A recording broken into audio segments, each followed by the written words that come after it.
रुकिए रुकिए, हम बोलेंगे तब। स्टार्ट करें? We are live, ma'am. So before the formal welcome by Professor Rajiv Gupta, I just welcome you all the guest speakers, the guest faculty today for yet another educational activity of JOS. This is JOS first PG training program, which has been initiated today. And this is on the subject of glaucoma, which needs to be understood more. And I'm sure that this is not going to help the PG students only, but also the general ophthalmologists and also the ophthalmologists like me who does not practice glaucoma. So a basic knowledge we will gain. So now I formally invite the Professor Rajiv Gupta. He is the head of the department of the biggest teaching institute of Jharkhand, that is RIMS. And so over to Gupta, sir. Sir. Thank you, Dr. Bharti. Today is a very historical day in the history of JOS that first time we are conducting training program, training module on glaucoma. As you all know, glaucoma is a very troublesome disease and it is also called the thief of the vision. So when you are being diagnosed as glaucoma, you have lost substantial vision.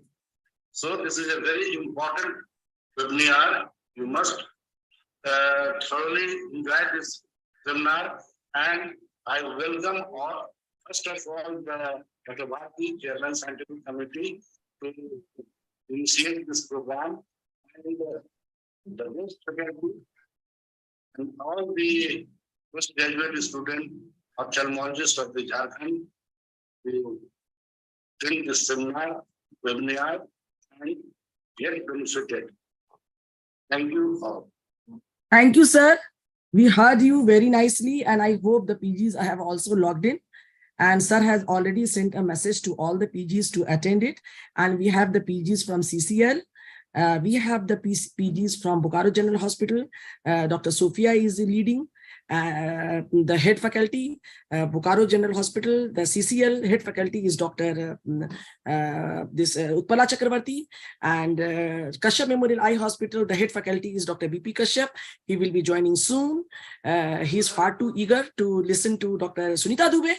And now this is the time I request Dr. Vibhuti Bhushan to introduce the speakers. After this, their session is over, then we will introduce formally Dr. Sunita Dubey. So please introduce the JOS speakers. Okay, sir. The screen. Dr. Vibhuti Bhushan, please introduce Dr. Tanisha. Today's Dr. Rashi first, then Tanisha. Share the screen of introduction. Premlata? Or should I just, I have got the... Yes, you have got, na? The screen share karo.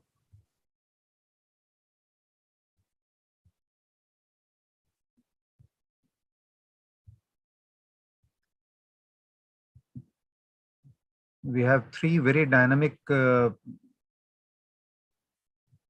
experts who will be talking about glaucoma from Jharkhand.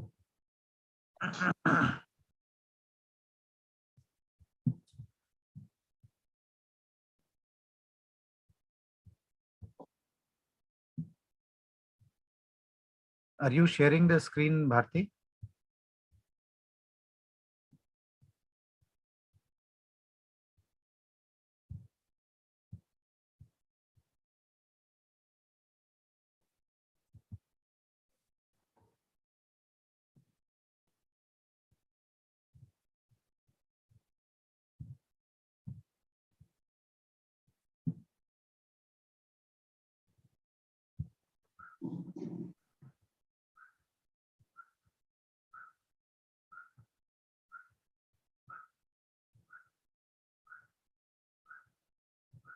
Vibhuti, please start.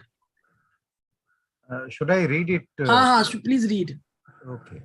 So we have the speakers, Dr. Harshita Dabral, Dr. Tanisha Ojha, and Dr. Rashi Shyam. So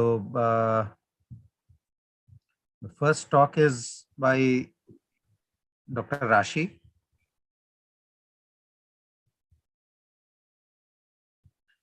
She has done her MBBS from NRS Medical College, Kolkata, and DNB from Shaw Eye Center, New Delhi. She has done a short-term FECO and advanced FECO fellowship from Eye Care, Noida, and she is the associate consultant at Kamal Eye Clinic, Ranchi, since 2010. And then we have Dr. Harshita Dabral, who will be who has done her MBBS from and DNB from Joshi Eye Institute, Hubli. She has done her fellowship in phacoemulsification and glaucoma from Medica Hospital, Ranchi.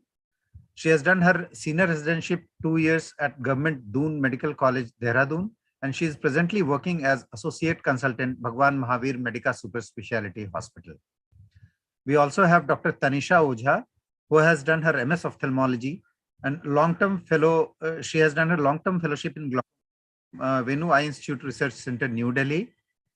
She has also got a FICO degree in glaucoma. She is an ex-senior resident at AIMS Patna, an ex-glaucoma consultant at Vision Eye Center, New Delhi.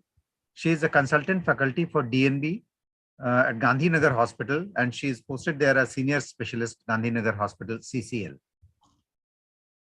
So that was the introduction part of all the speakers from Jharkhand. So I think we can go ahead with the presentations. Over to you, Dr. Bharti.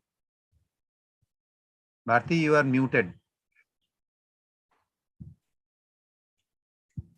First speaker is Dr. Rashi Shyam. She's going to talk on gonioscopy. So welcome. We welcome Dr. Sunita to join us on this Sunday, and I welcome all the PJs in this training module.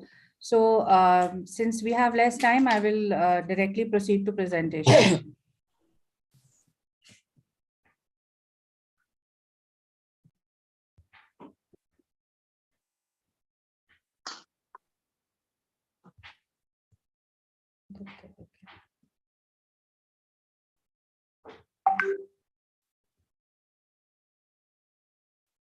I'm sorry, yeah. So today we are going to learn a bit about gonioscopy. I was told by my teacher in the beginning that you have to do at least 1500 gonioscopies before we actually start realizing which is not normal and which is normal. So use of special biomicroscopic lens to visualize the angle structures of the anterior chamber of the eye is called gonioscopy. And the diagnostic indications are as follows. Of course, we have to study the topography of the angle structures to diagnose glaucoma, whether it is open angle, closed angle, or of a mixed mechanism. We have to assess the risk of closure when a pupil is dilated, assessment of the amount of pigmentation, neovascularization, and pseudoexfoliations. In traumas, it becomes very important to do gonioscopy to see angle recession. Sometimes foreign bodies, tumors, etc. can be seen on gonioscopy, not seen otherwise. When checking the patency of the trabeculectomy site or a very small peripherally situated laser iridotomy site to see how the GDD device internal part is placed. Orientations of IOLs when there is a dislocation or the haptic gets stuck in the angle. Gonioscopy is also known to better visualize the Kayser-Fleischer ring in the Wilson's disease. And sometimes when you cannot make out why a patient is having secondary glaucoma after VR surgery, you can see very fine emulsified bubbles of silicone oil in the angle. And these become the general clinical indications to do a gonioscopy. So of course, gonioscopy is a must-know technique for all general ophthalmologists. Now, there are certain therapeutic indications also, which are goniotomy, laser trabeculotomy, and indentation gonioscopy. There are conditions where you should not do a gonioscopy, and these are when the cornea is affected, infected.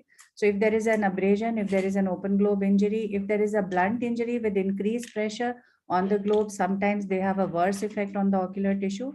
In very early post-op period, because it is a contact procedure. In traumatic hyphema, if the blood has not cleared, sometimes there is very little information to be gained on gonioscopy, so it can be deferred. And also if there are other signs of ocular surface infection. Now, there are various types of gonio lens which one uses. And I would at the outset like to say that what gonio lenses are available is there in all the books. So what type of gonioscopic lens is best for a beginner is I find it is the 2-mirror one with a cupping shell. So if the sleeve is there, it is very easy to stabilize the gonioscope onto the ocular surface on the cornea. Since there are 2 angles, so you at the same time are able to visualize the superior and inferior angle. And if the sleeve is there, it stabilizes the lid and keeps it open. So if the patient is not cooperative and you are also a beginner, this is one lens which really helps beginners to start gonioscopy.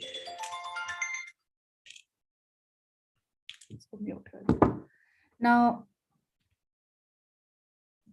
this we have already gone through. I will not waste time on all the small details which are given in everyone's book. That is something you need to memorize. Now, 3-mirror gonioscopes are the ones which have 3 mirrors, and the 3 mirrors show different things. So with one you see the angle. This is the tongue-shaped mirror.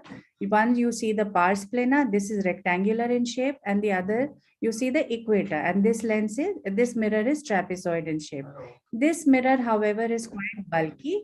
And so it is a bit difficult to use in the beginning, but if you are able to use it, it provides lots of information to an anterior segment person. Now, how to proceed with gonioscopy?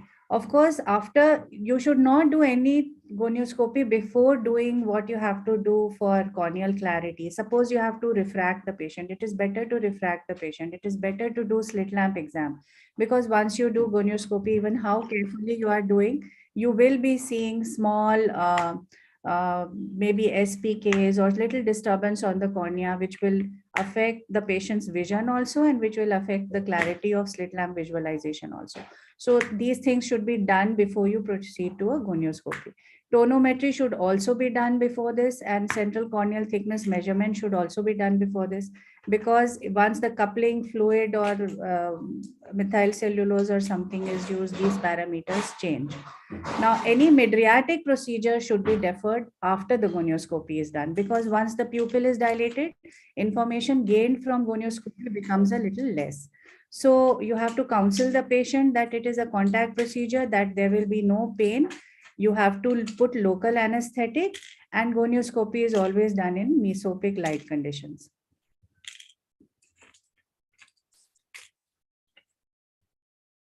ये बढ़ क्यों नहीं रहा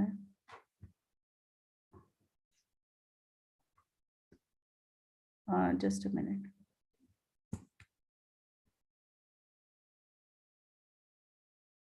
My screen has got stuck. Please give me a few seconds.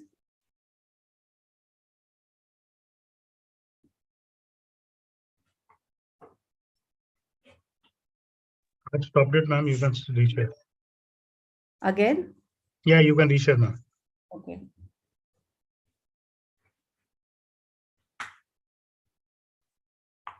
So to proceed, you have to position the patient in front of the slit lamp comfortably, put the topical anesthetic. The slit lamp is put on coaxial illumination, and the magnification should be 10 times. Slit beam ideally should be a 2 to 3 millimeter width with a vertical parallel pipe.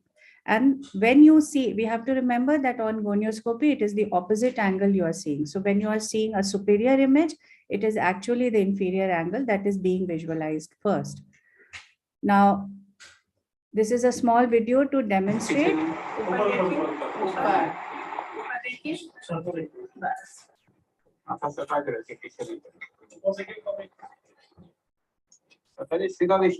यहाँ light को देखिए.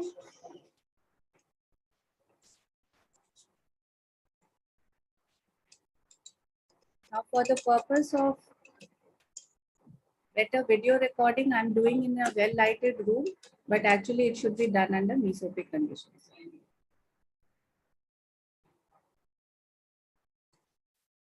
Now, since I have used the 2-mirror, I was able to just rotate the gonio lens by 90 degrees and see the temporal and nasal angle also, apart from the superior and inferior angle.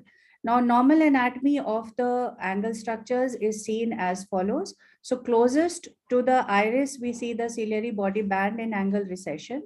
And then you have the scleral spur, then the pigmented trabecular meshwork, non-pigmented trabecular meshwork, and most anteriorly you have the Schwabe's line.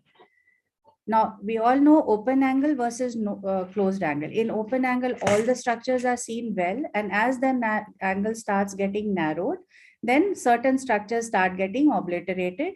And this is the first to not be seen will be the scleral spur and the posterior trabecular meshwork, then anterior trabecular meshwork, and then the Schwab's line. So in angle closure glaucoma, as you can see in this picture, hardly any structures are seen. In plateau iris configuration, what we can see is the convexity of a iris against the angle. And then if we are doing indentation gonioscopy, then the angle opens up and you can see that actually the angle is open. It is like an over the hill view. Now, iris processes and goniosynechiae can also be made out. Peripheral antennae synechias, which may be broad-based or very fine processes. And angle recession, in this very clearly we can see just adjacent to the iris root, the ciliary body bag. Now, Sampolese line is seen in pigment dispersion syndrome, where you can see a thin deposition of pigments along the anterior and posterior trabecular meshwork. I had said that to check the patency of the ostium, it is a good technique. So this is, we can see the trabeculectomy site and the ostium patency. Now, sometimes there is a streak of blood in angle neovascularization, and sometimes fine vessels are seen along the angle. This has to be differentiated from backflush of blood from the Schlemm's canal. So it is always better to rotate it 360 degree and see how the presence of blood is in the angle.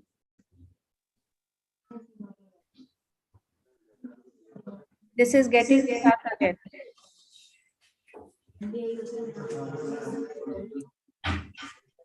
This is visible. You can see. Stop there one more minute.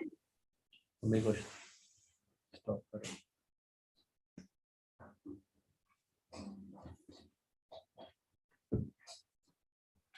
Very nice, crisp and short talk. Okay, I'll just finish quickly. This is a tube which is seen in the angle. And then this is what IOL haptic was, dislocated lying in the angle. And then we can see iris melanomas. There is a small foreign body in the angle. And silicone oil bubbles, which I had said are causes of. This is the appearance on the gonioscope. This is one of our own pictures. So once the gonio lens has been used, and especially these are COVID times, so after any contact procedure, you should disinfect your gonio lens. So it is so as not to damage the lens mirror. You have to wipe away methyl cellulose with a soft leather cloth. Then you can wash the lens with the soap and water. Soak the lens in sodium hypochlorite for 10 minutes. Rinse it properly, air dry it. All this can be avoided if you have these sterile swabs that come in individual packs. Just wipe it with an alcohol swab and that is fine. Thank you.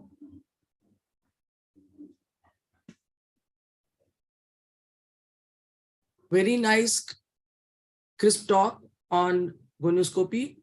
I hope everybody is benefited. So any question? Everybody is muted and slept. Any question by Dr. Ashisha? See. Bharti ma'am, we were discussing, can we do all the presentations first? Because sometimes when discussion starts, there is no time left. Okay. Should go ahead with all the. So please, everybody, please tell your participants, the PG students, to participate, and at the end, we will take up questions, right, Rashi? Yes. So now we invite the next speaker, Dr. Tanisha Ojha. Her talk is measurement of intraocular pressure, which is really very important because all the PGs initial page, they should know how to take intraocular pressure. So over to Dr. Tanisha Ojha. So is my slide visible? Am I audible? Yes, yes, very much audible and slide is visible, beta. Okay, so measurement of intraocular pressure is a very fundamental part of any ophthalmic examination. I have no financial disclosures. We'll begin with the simplest one, although it has become obsolete and has a very limited use in clinical practice. But shear stonometry is a simple, inexpensive device based on the principle of indentation. It is sometimes used in developing countries and in children under general anesthesia. So first, before we begin, it should be tested on the mold provided in the box with a 5.5 gram weight. The pointer should swing immediately to 0. Proper cleaning of the Schwartz tonometer disc should be ensured before any use. So if the scale reading is 2 or less, then the weight should be increased to 7.5 and repeated with 10. This is the conversion scale, wherein the scale readings are converted into millimeters of mercury, that is to measure the intraocular pressure and record it. Now, the most commonly used and the most standard one is the applanation tonometer, which can be either a slit lamp mounted Goldman tonometer or a handheld Perkins. Goldman applanation tonometer is the most reliable one, considered the gold standard because of its ease of use, accuracy, reproducibility, affordability. It is based on the Imbert-Fick law, wherein P stands for pressure, S stands for the surface that is flattened, and F is the force needed to flatten the fixed corneal area. So now it uses a truncated cone with a fixed surface area, 7.35 millimeters square, which is pushed onto the center of an anesthetized cornea to obtain the circular meniscus. Okay. So here, before placing the patient on slit lamp and examining for applanation tonometry, the prism should be clean. Like Madam already said, wipes that are available can be used just to wipe it off, and a clean swab to wipe away any residue of the disinfectant. Then the graduation mark should be 0, which should be well aligned with the white marker point on the tonometer head, and the dial should be set at 10 millimeters of mercury.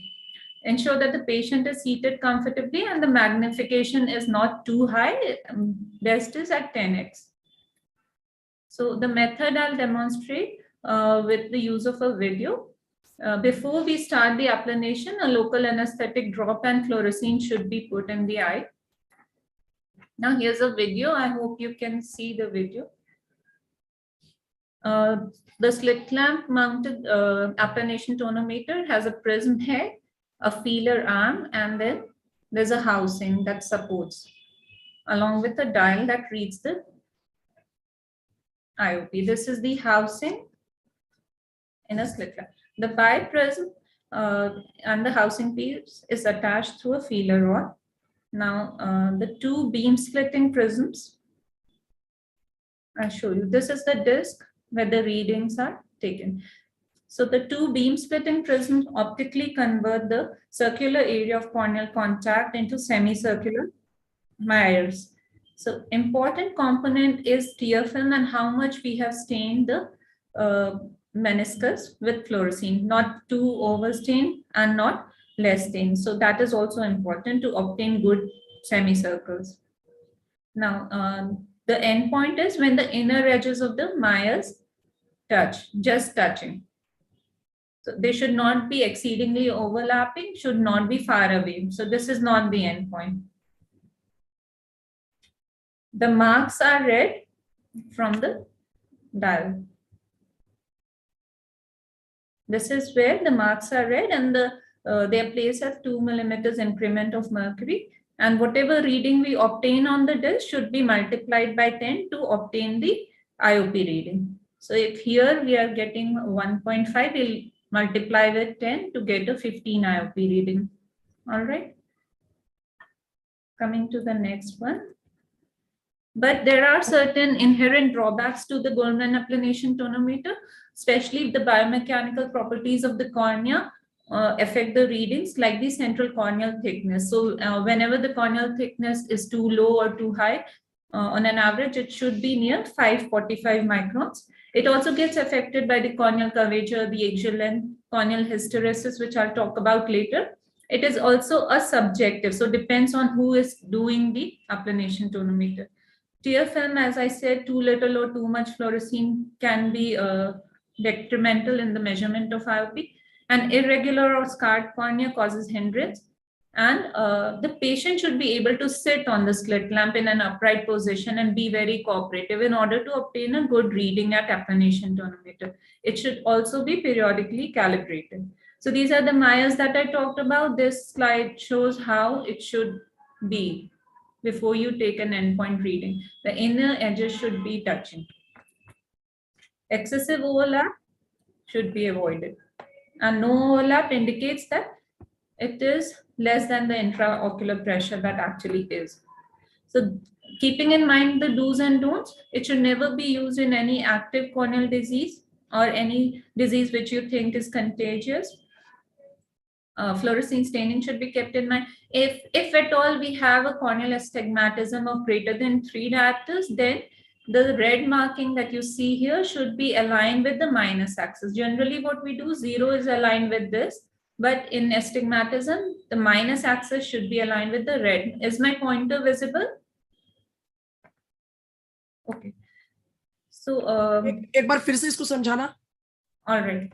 In astigmatism of greater than 3 diopters, the Myers will appear oblique and will not be very well aligned. So in order to avoid the erroneous reading, we should align the minus cylinder axis to this red line. Usually 0 is aligned to this white marker on the prism head. Okay. So we have, sorry. Suppose the patient has 1.5 cylinder. Then we can get the usual readings with 0 marking set on the white line. More than 3 diopters will affect.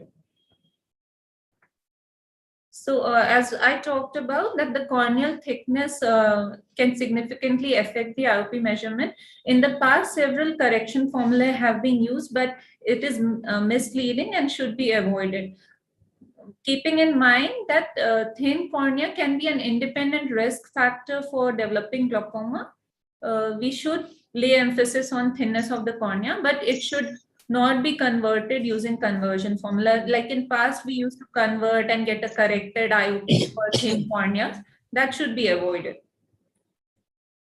So the calibration, again, it should be carried out periodically at least every 6 months.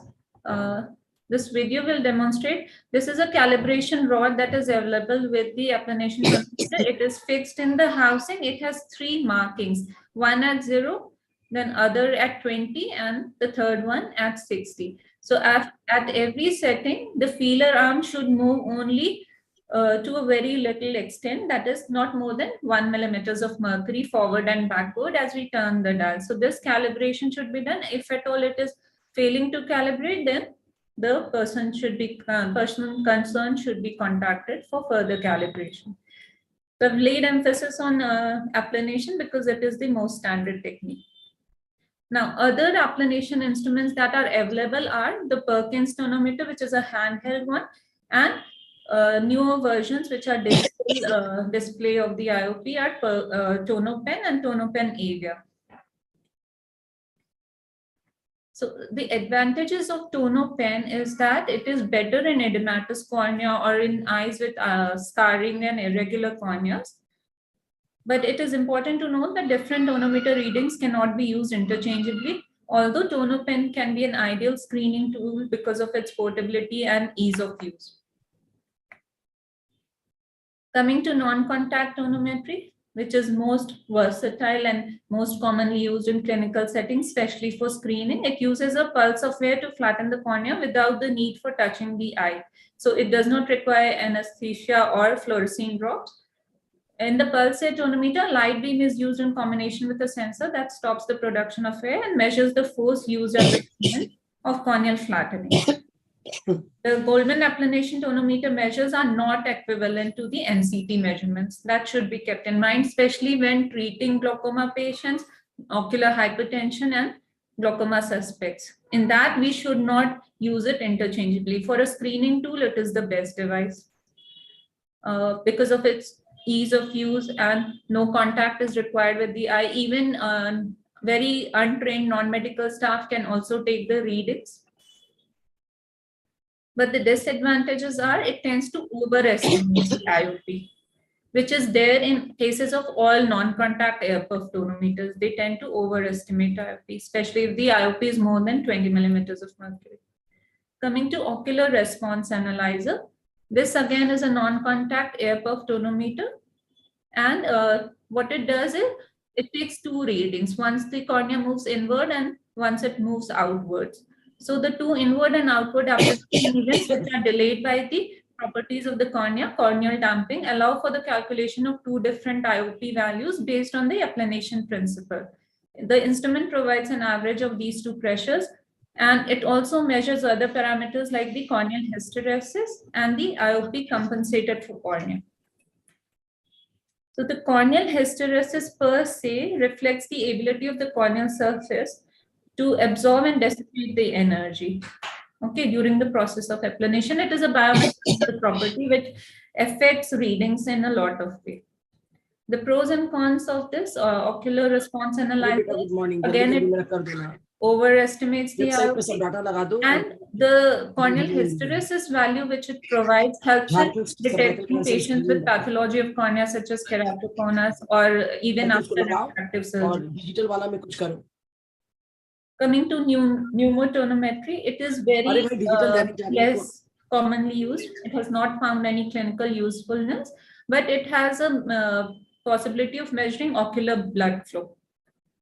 The rebound tonometer is an easy to use device. It is a device that can be used even in supine position, or if the patient is not able to cooperate and sit on the slit lamp, because there's a small surface contact in damaged corneas or in corneas that have underwent keratoplasty. Rebound tonometry can be used to give reliable readings. So the probe is disposable. It's a little silicone probe which can be disposed. This is a simpler version which can be used at home by patients to read.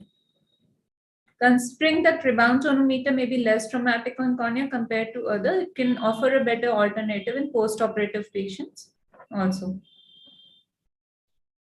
It has a short learning curve, is well tolerated, self-calibrated and affordable, and uses disposable eye care tips.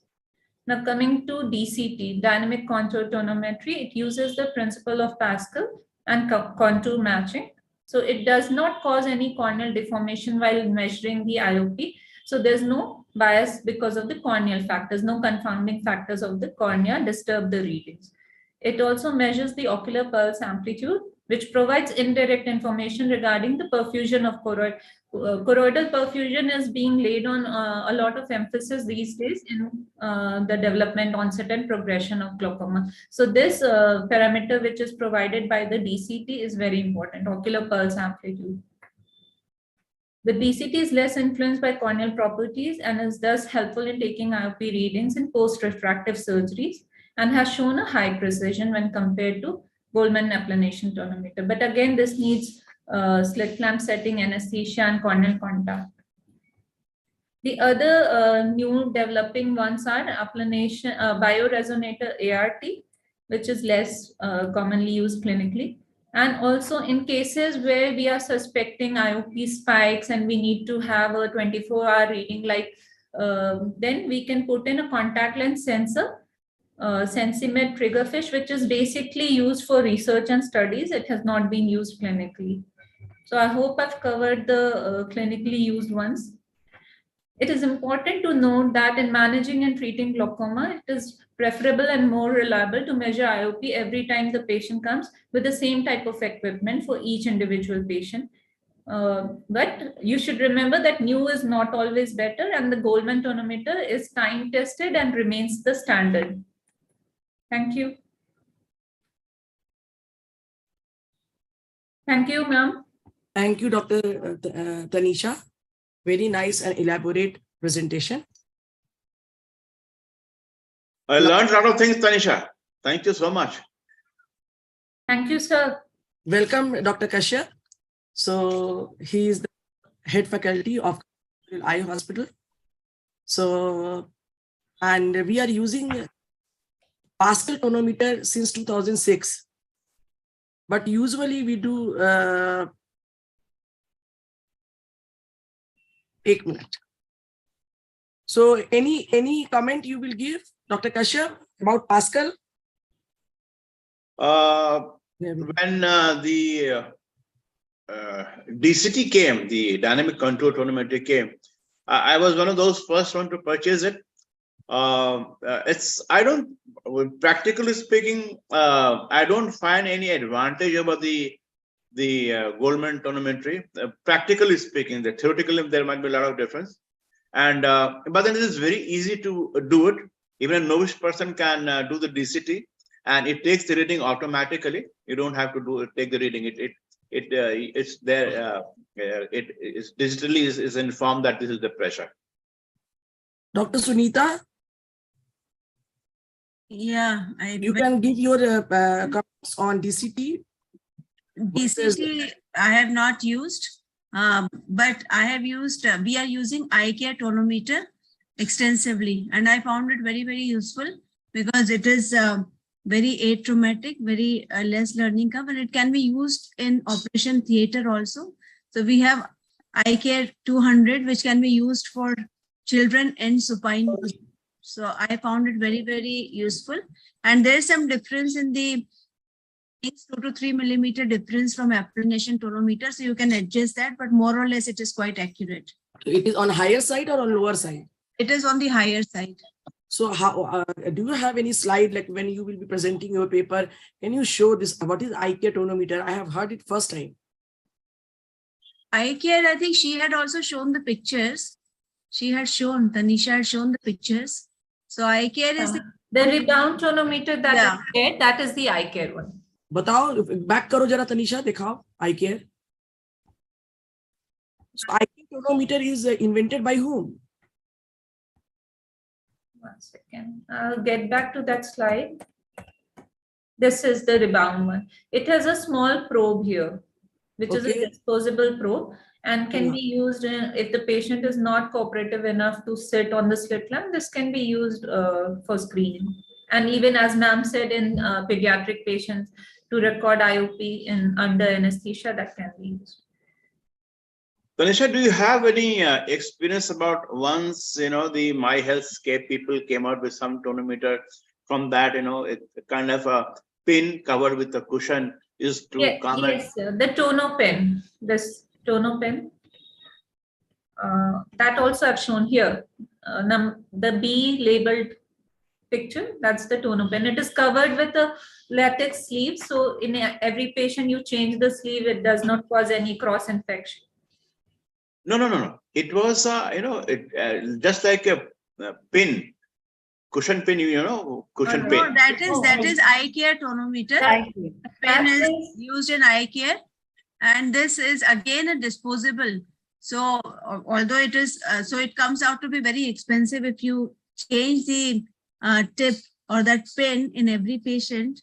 So I had discussed with company people, they say that you can use one pin for 20 patients. So although it appears to be non-contact, but there's some contact which is made with the cornea. Exactly. So the tip should be changed ideally, but it can be used like we can use it in CAM patients up to 20 patients can be done with one tip to make it cost effective. But ideally it should be changed because there's some which is being made with the cornea. So in CAM, you are saying for 20 patients. So is it very easy? Yes, ma'am. It's very easy for CAM patients, and handheld, amongst handheld, I would say it is the best because Perkins handheld is also there, but that is difficult to, it has a learning curve. And then the Myers are very small as compared to the applanation tonometer. So you have to really practice and master the technique of Perkins.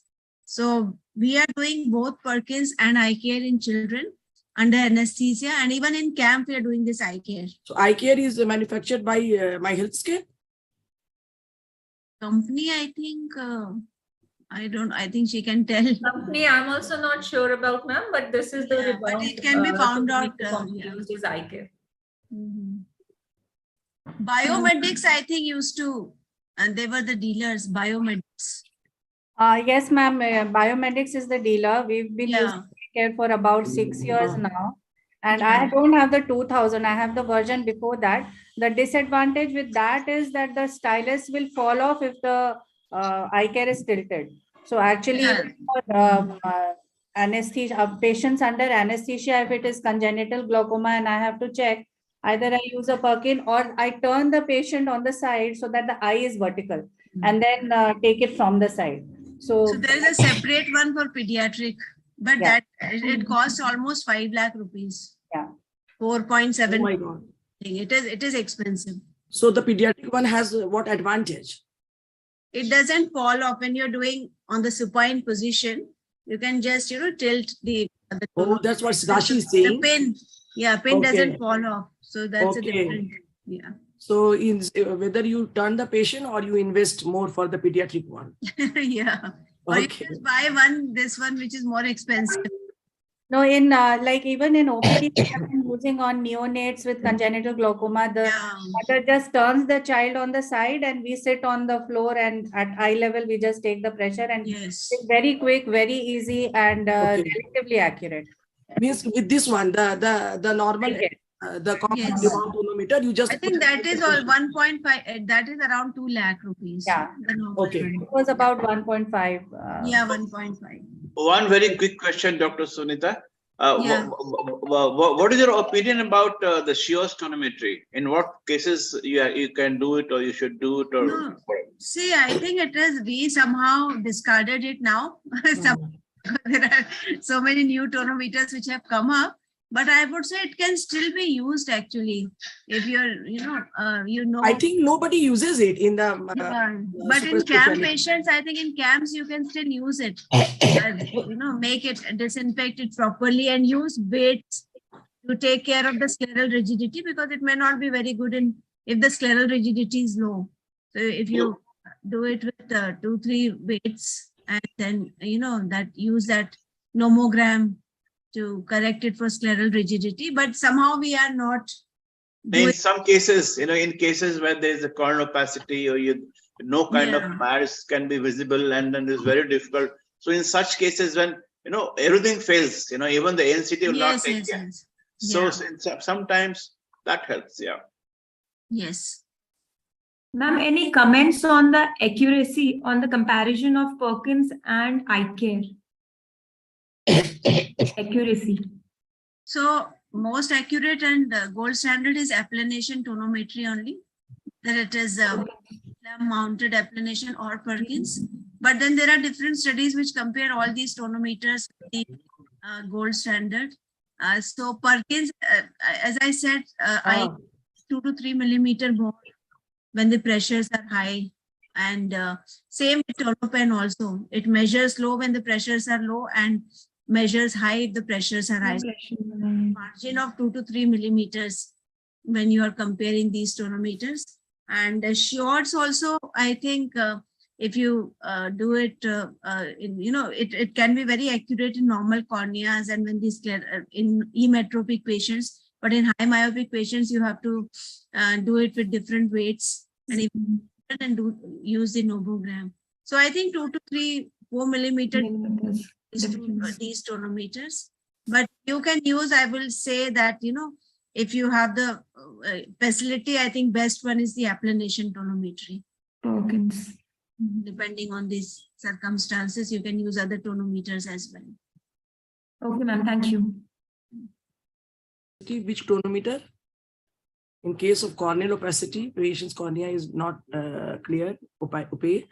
Which? So if the cornea is not clear, you can use either eye care because it, applanates a very small area, or even tonopen.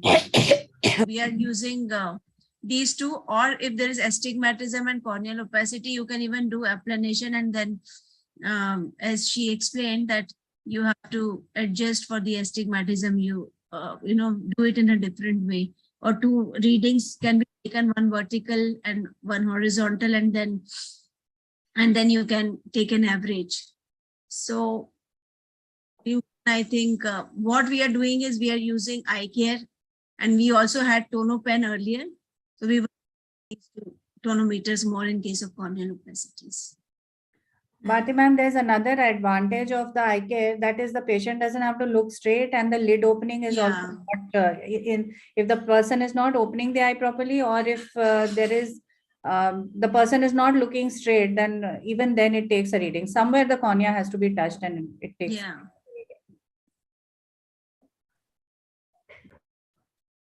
चलो बहुत ज्ञानवर्धन हो गया, PG faculty का ज्ञानवर्धन हो गया.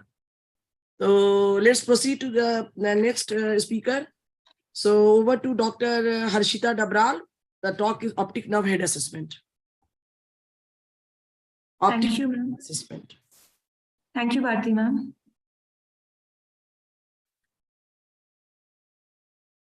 Is my screen visible? Am I audible? Yes, yes.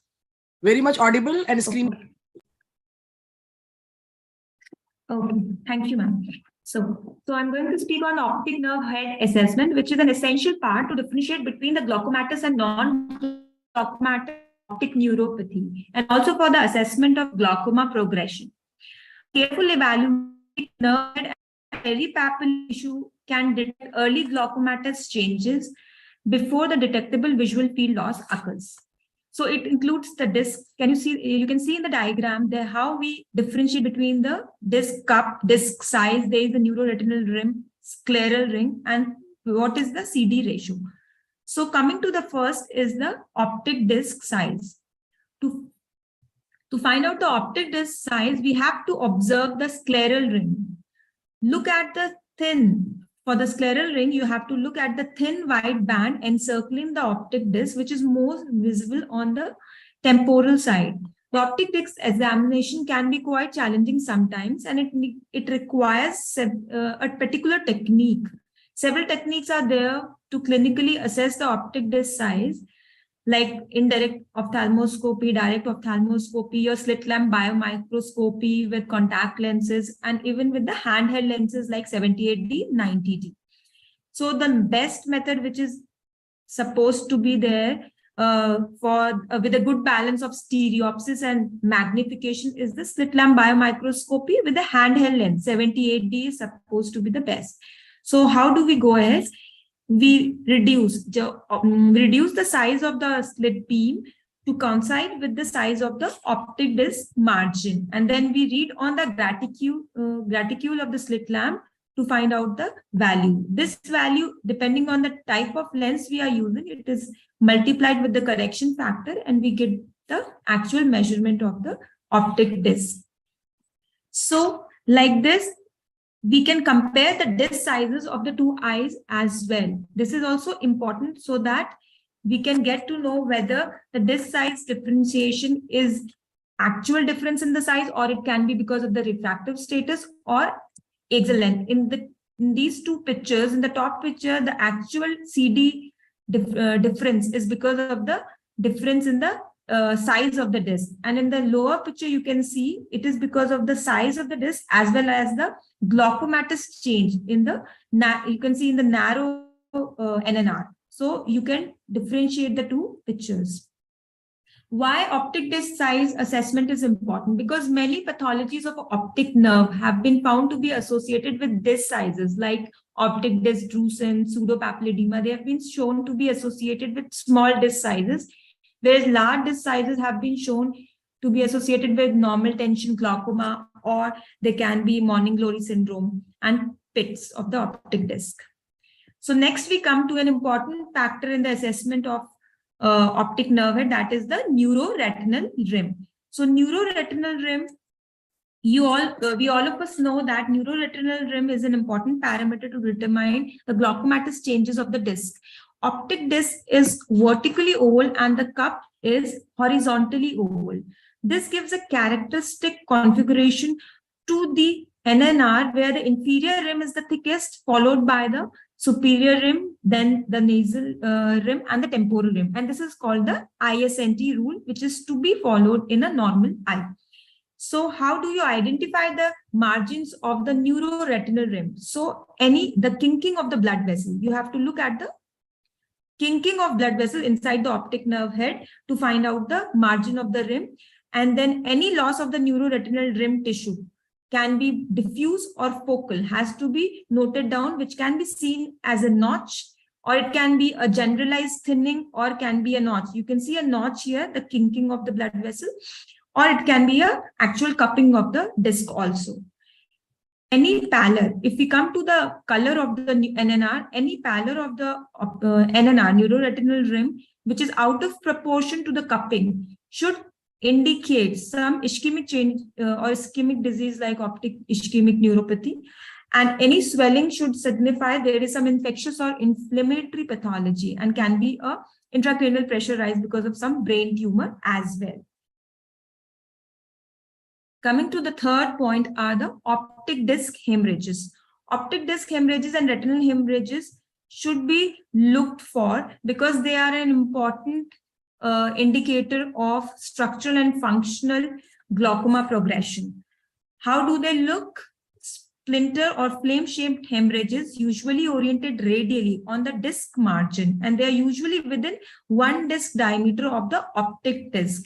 If you find the hemorrhages outside that, you should always rule out diabetic retinopathy, your central retinal vein occlusion, branch retinal vein occlusion, or disc edema, papillitis. All these things should be ruled out in such cases. Optic disc hemorrhages are basically the microinfarction of the microinfarction, and it is the optic disc and structural changes within the lamina cribrosa. They usually disappear, they're transient, and within 1 to 6 months, they usually disappear. So it is basically a question of treating the patient rather than the hemorrhage.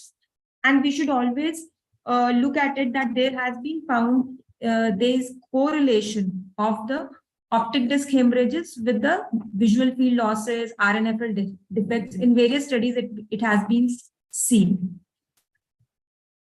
Now, coming to the retinal nerve fiber layer examination. Retinal nerve fiber layer is normally seen in normal patients, usually in the inferotemporal and superotemporal sectors of the retina. Why? Because there, these areas, they have thicker, histologically, they have thicker RNFL in these areas. Along with that, the size of the arterioles and even the pores in the lamina cribrosa are also wider in these areas.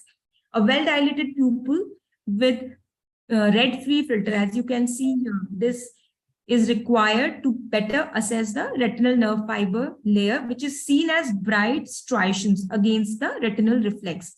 In the right picture, you can see there is the loss of the RNFL, which is seen as loss of the normal striations, which are seen in the left picture. Hence, the RNFL loss is usually, you can see with the associated adjacent notch, there is a thinning of the neuroretinal rim also associated. It can be localized or generalized.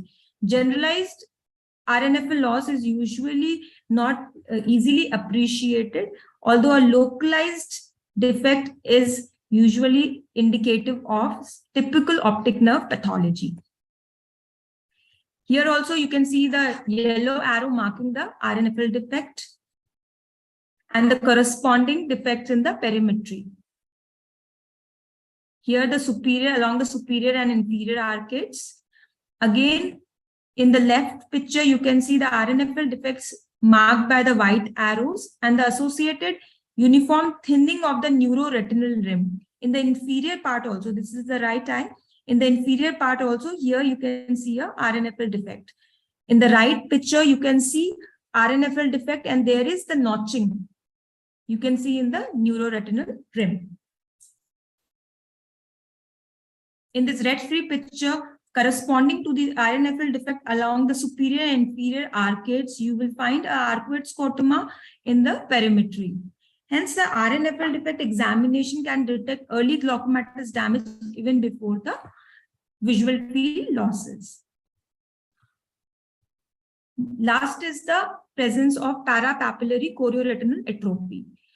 So there are two zones of parapapillary chorioretinal atrophy, the alpha zone and the beta zone. The alpha zone is actually characterized by an irregular hyper and hypopigmented area, which is the area of thinning of the perichorioretinal tissues, where the beta zone is usually seen as an atrophy of retinal pigment epithelium and choriocapillaries, so that the underlying sclera and the choroidal vessels are well seen. As per many studies, the alpha and beta zone, among them, the beta zone has been seen to be very non-specific from the glaucoma eyes. So in the last, I would like to conclude that these 5 points should be well considered while we are evaluating a disc for glaucoma. This is important because a clinician and as an general ophthalmologist, optic disc evaluation not only requires an understanding of the normal disc, also the pathological processes of the glaucoma, but also a training. It requires a lot of training and clinical experience. Hence, it is essential to associate all these findings of optic nerve health clinical evaluation with the other findings like clinical examination and your refractive status, presence of afferent pupillary defect, and intraocular pressure. Appropriate techniques can differentiate between the glaucomatous and non-glaucomatous optic neuropathy. Thank you very much.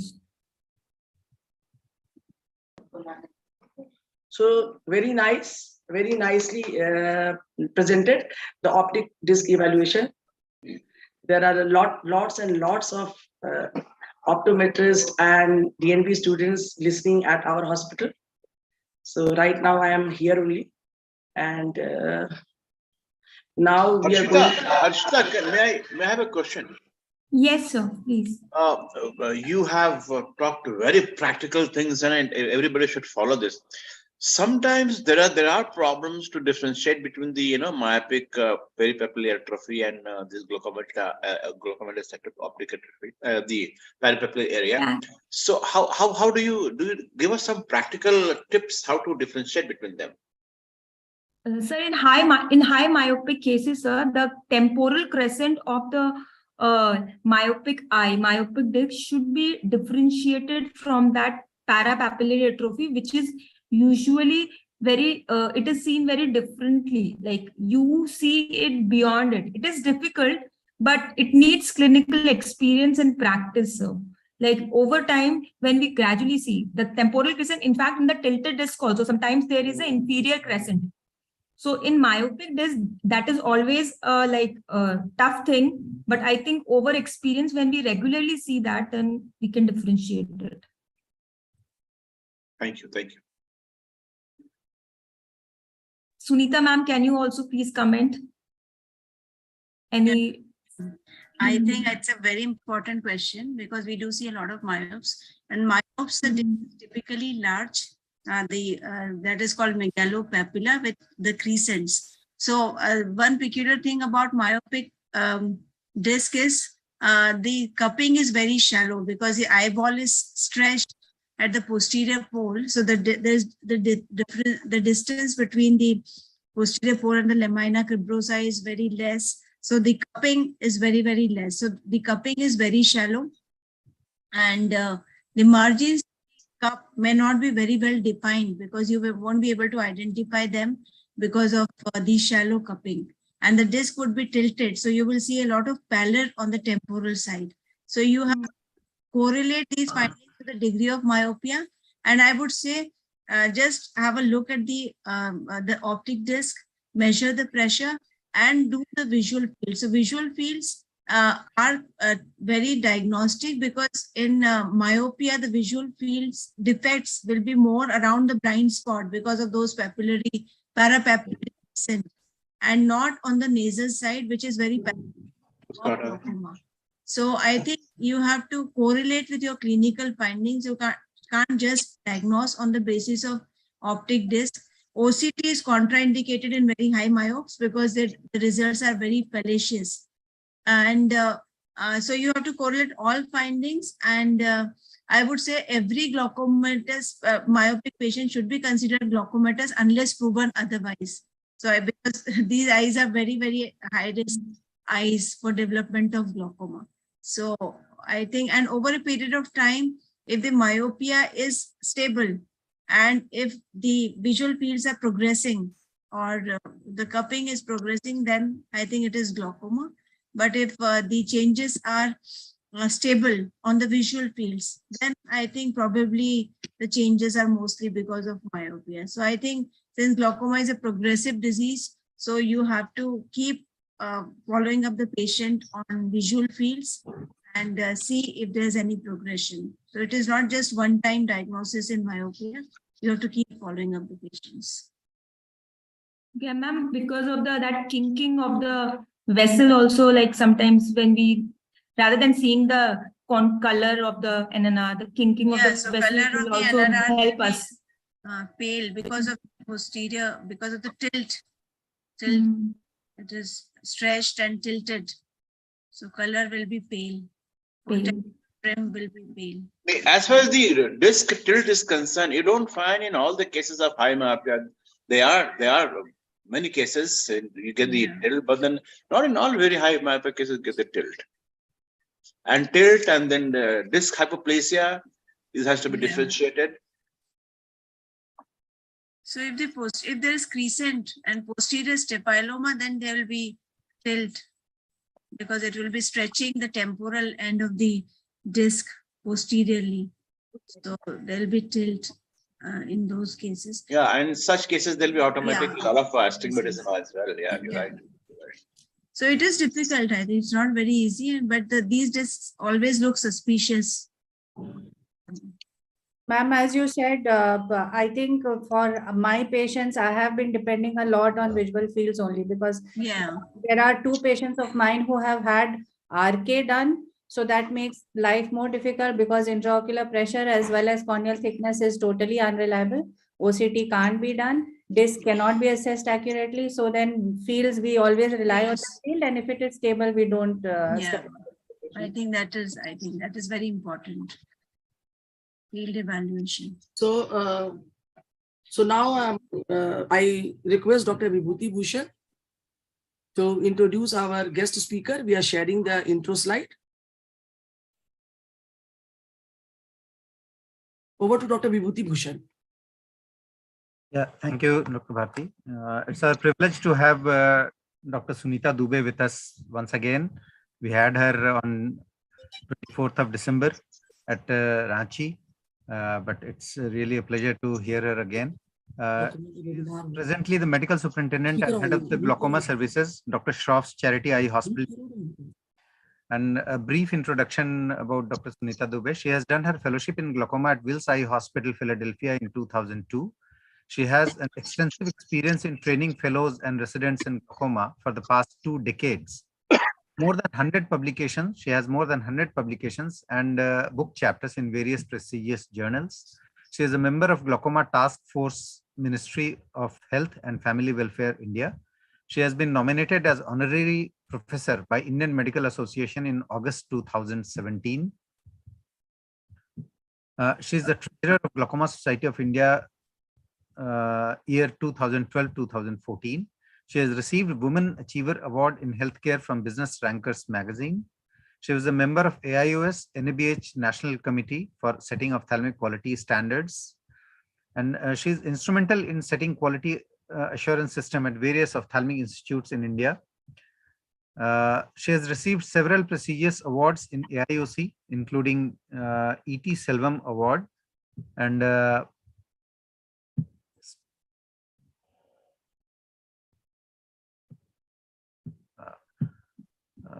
in India, and received several prestigious awards in AIOC, including E.T. Selvam Award, Best Paper Award in Ophthalmic Education, Epidemiology and Prevention of Blindness section, and Best Oral Paper Award in International Congress of Glaucoma Surgeries. She is the reviewer of various prestigious peer-reviewed journals, and she is a voluntary faculty for Orbis International. So we welcome you once again, Dr. Sunita, and it's over to you for your presentation, ma'am. Thanks a lot for the kind introduction. And after beautiful talks, diagnostics, I'll be now talking about the surgical aspect of glaucoma management. So should I go on to present minimally invasive, Dr. Bharti? Or yes, yes. Okay. And very few know that I was the chief co-instructor with you in TSTC AIOC for 3 long years. Then we came to know each other closely. Yeah, so we became very good friends after that. Yes. So it was really nice and a privilege to be presenting here. So thanks, Dr. Bharti, for giving me this opportunity. So I'll be sharing my screen. Yes, please share. Yeah. Yeah, you are audible and visible, both. Okay. So I think this particular topic is gaining a lot of popularity now, and I have been presenting extensively invasive glaucoma surgery. So even if you're not doing, I think this topic is important for PG students because last year only they got a question on minimally invasive glaucoma surgery in their exam. So they have the advantage because they are conjunctival sparing and offer offer improved safety profile when compared with traditional glaucoma surgeries. So we have been doing tubes and traps a lot, and we are quite dependent on them, but now we have other options. So basically, they were designed to bridge the gap between medical and laser surgeries and more traditional glaucoma surgeries. However, they can be performed even earlier along with the cataract surgery. So even the patient who is coming to you for the first time and he has moderate glaucoma and you want to start one medication and patient is also having cataract, then you can just combine your cataract surgery with one of the minimally invasive glaucoma surgery. And if the patient is allergic or non-compliant to the medication, then also minimally invasive glaucoma surgeries can be performed. In India, we have been performing all these minimally invasive glaucoma surgeries, which target the site of maximum resistance, that is the trabecular meshwork. So as we know that trabecular meshwork is the site of maximal resistance, and these procedures, they increase the outflow through the conventional pathway. So then there are other procedures also like endocyclophotocoagulation and TSC-PC and micropulse, which we have been doing. So these are also minimally invasive glaucoma surgeries, but these are the procedures which we now are doing very frequently. So as we know that, we are used to performing surgeries under coaxial illumination. We perform our phaco and routine surgeries with coaxial illumination, but with minimally invasive glaucoma surgery, the first and foremost is to start operating with a different microscopic position. So tilt the microscope 35 degrees towards you and head of the patient 35 degrees away from you. And then you should be used to this intraoperative gonioscopy. So after every phaco surgery, you can just practice how the angle would look like. So you should identify the angle structures first and then learn the minimally invasive glaucoma surgery, as I'll be showing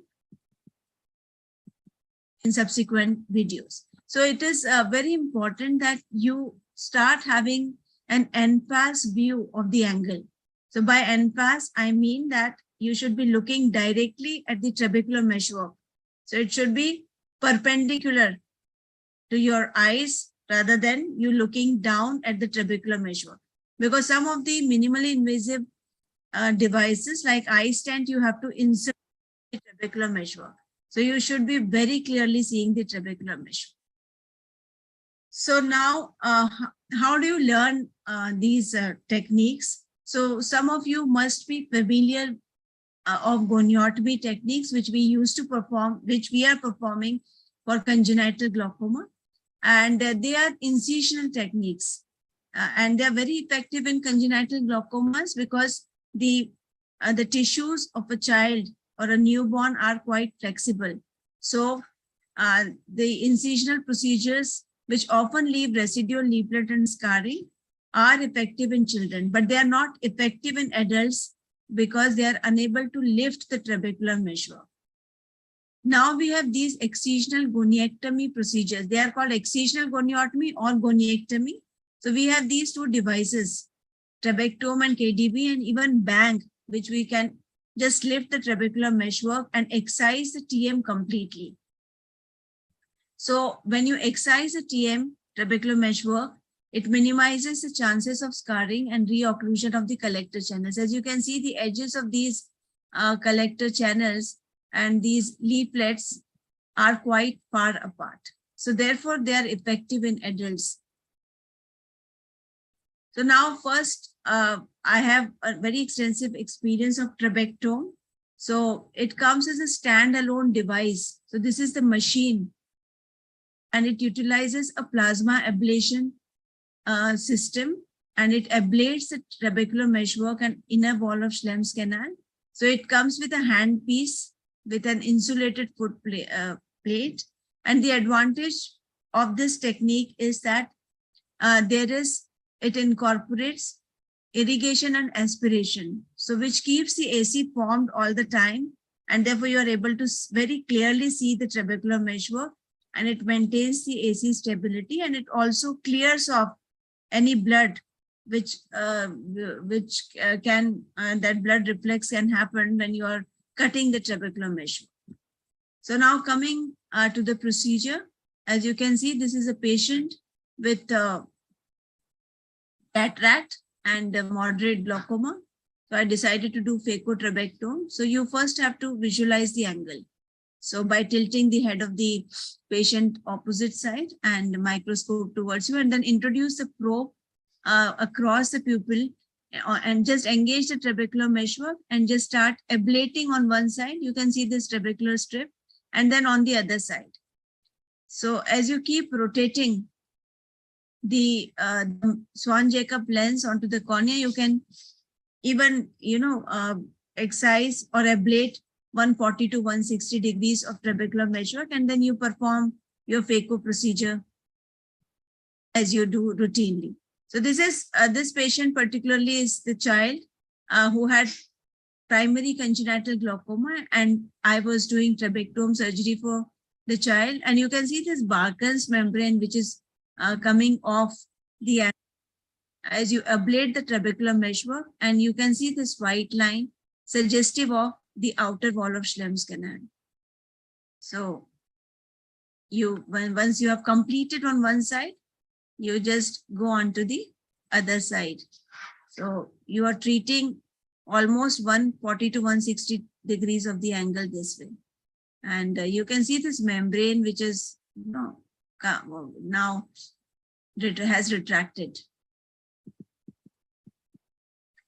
So this procedure is quite effective with the patient if the glaucoma is not very long standing. And this patient who came to us, a child, 14-year-old, who had viral chorioretinitis, and he received posterior subtenance triamcinolone injection in both eyes in February. And when he came to us, his pressures were intractably high on maximal medical therapy. So I was wondering which procedure to perform. He was from out of station.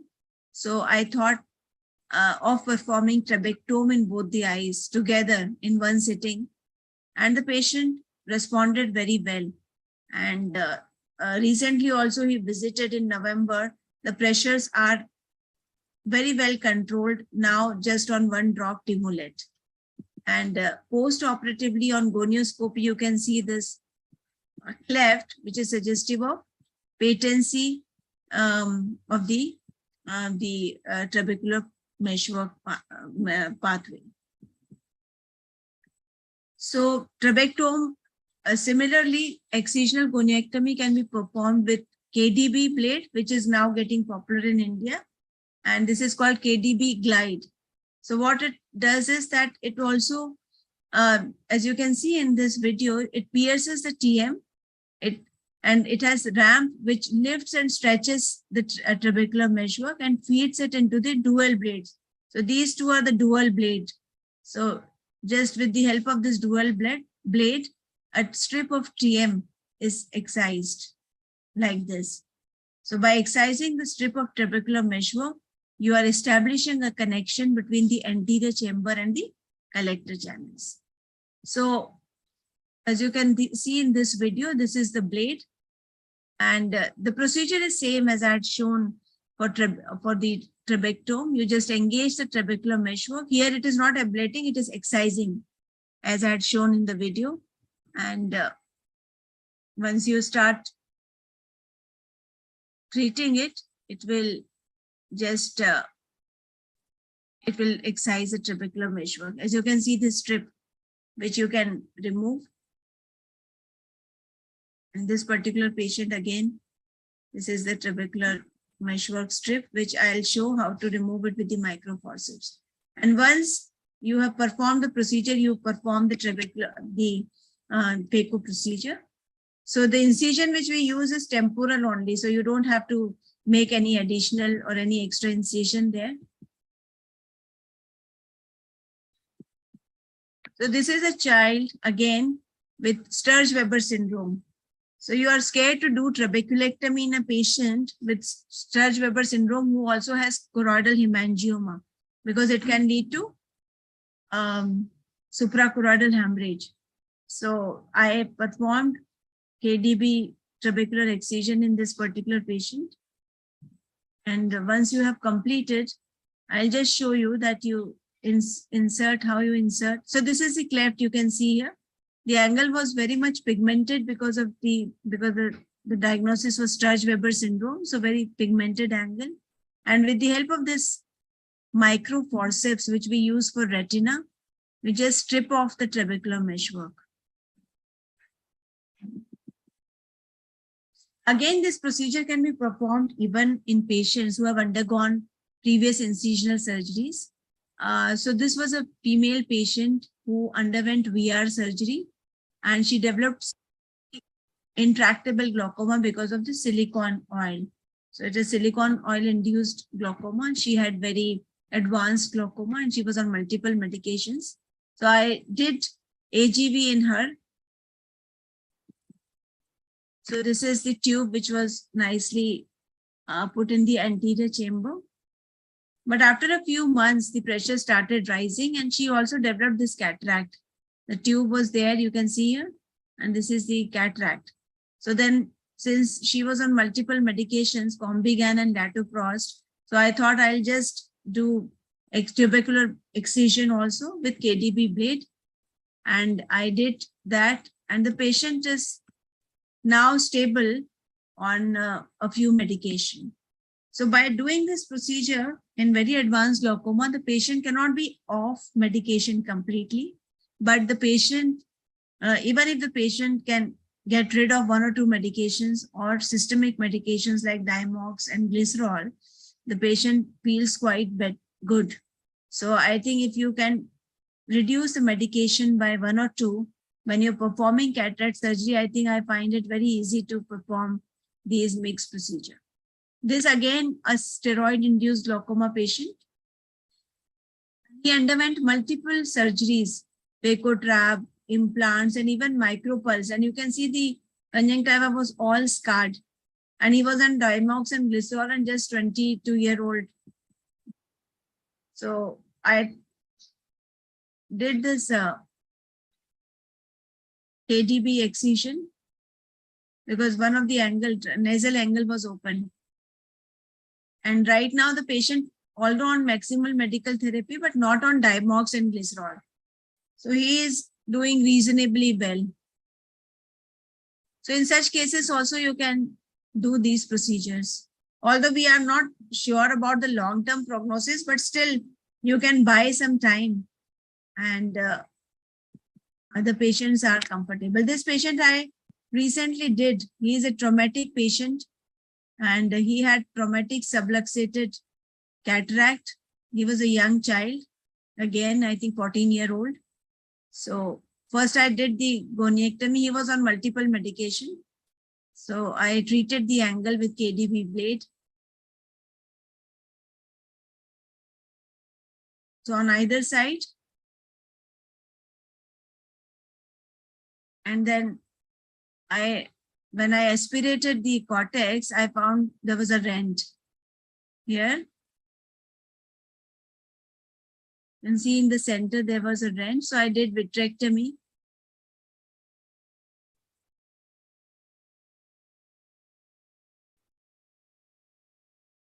And then implanted the Acrisof MP lens in the sulcus. So again, this child is doing okay. He is on some medications though. So KDB can be quite useful in patients even after incisional surgeries. Now coming to GAT, which is again getting very popular, especially the suture GAT, which is cost effective. And what you do here is that you use this Prolene suture. So the surgical step includes you make a side port incision and insert cohesive viscoelastic and then identify the angle and make a 2 millimeter goniotomy here just to introduce that Prolene suture. and then introduce this mushroom tipped proline suture from the side port into the Schlem's canal and advance it into the Schlem's canal 360 degree with the help of this micro forceps, as you can see here. And once you have advanced it 360 degree, you can see the end of the suture, other end appearing from the other side. You just pull it, hold the other side and pull it from the section. So that way it incises 360 degree of trabecular meshwork. So again, this procedure is quite effective and it has been performed extensively in South now. So you can do a reasonably good job with this a bent needle, the 25 gauge needle. So you can excise the trabecular meshwork with this 25 gauge needle also. So as you can see, you can make the cleft. So again, this patient with high iris insertion, and you can excise the TM and you can see this white line. With this all, just to check whether your procedure is patent or your procedure will work or not, you can just inject the fluid from the side port and you will see the blanching of vessels. So I'll show you in this video. So when you inject it from the side port here, you see the vessels which were congested have now, they are blanching. So that means there is movement of the fluid from anterior chamber into the collector. In this patient also, you can see this blanching of vessels. So this will ensure that your procedure has worked or it will work. So this patient who was a traumatic angle recession with aphakia, I performed GAT procedure and you can see post-operatively, you can see good clefts in at least 3 angles and the patient is doing well. The last procedure is eye stent.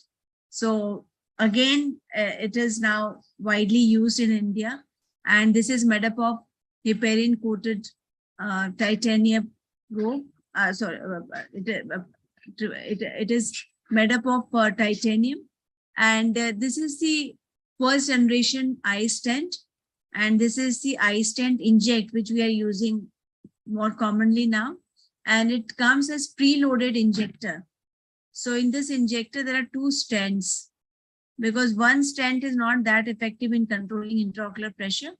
So what you have to do here is, here I perform it after phacoemulsification. So once you have done your phaco, you identify the angle as I had shown before, that you have to have an of the angle where you are directly looking at the TM. And once you identify the TM, you place the trocar onto the TM, anterior part of the, and gently dimple the TM. So you have to just press the trabecular meshwork, dimple it, and then just push the trigger button to implant the stent. And this blood reflux is a good sign that you are close to a collector channel, and then just move 2 to 3 clock hours away and then insert another stent. And then just and identify that both your stents are at the right place. So this is the post-operative picture. So post-operatively, I think the management is quite simple. You have to just keep the IOP elevated intraoperatively so that there's no reflux bleeding. You can use pilocarpine to keep the cleft patent. You have to use topical steroids and antibiotics. Sometimes the pressure may be elevated post-operatively because of retained viscoelastic, but in most of my patients, I have found that the IOP is below normal post-operatively on day 1 up to at least 2 to 3 weeks. Hyphema is more common in GAT, and sometimes there can be increased inflammation. So gonioscopy should be performed to check for the cleft patency. So I think these procedures can be performed depending on the cost the patient can afford, because eye stents are expensive. Even KDB blade is expensive. Trabectome is also expensive. A bang procedure is very, very cost effective, and GAT is also very cost effective. So this was our paper, which was published in 2022, and we studied 55 patients who followed up to 1 year post trabectome surgery. So AGMs were reduced from 2.5 to 1.6 at the end of 1 year, and IOP was reduced from 23 to 14. So the results were quite promising, and there was a conclusion that it has good efficacy and safety in both pediatric and adult cases of glaucoma in terms of IOP control, reduction in AGMs, and low incidence of complications.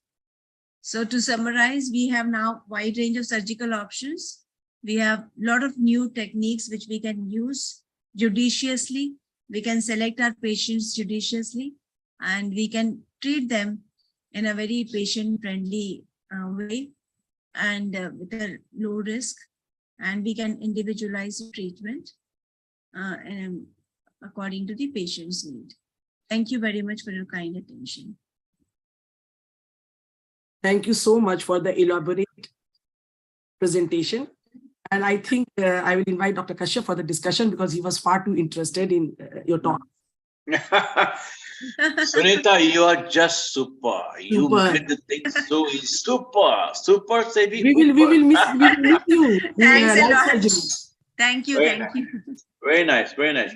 I just want to know a few things, Number one, I saw a few of your videos in which you...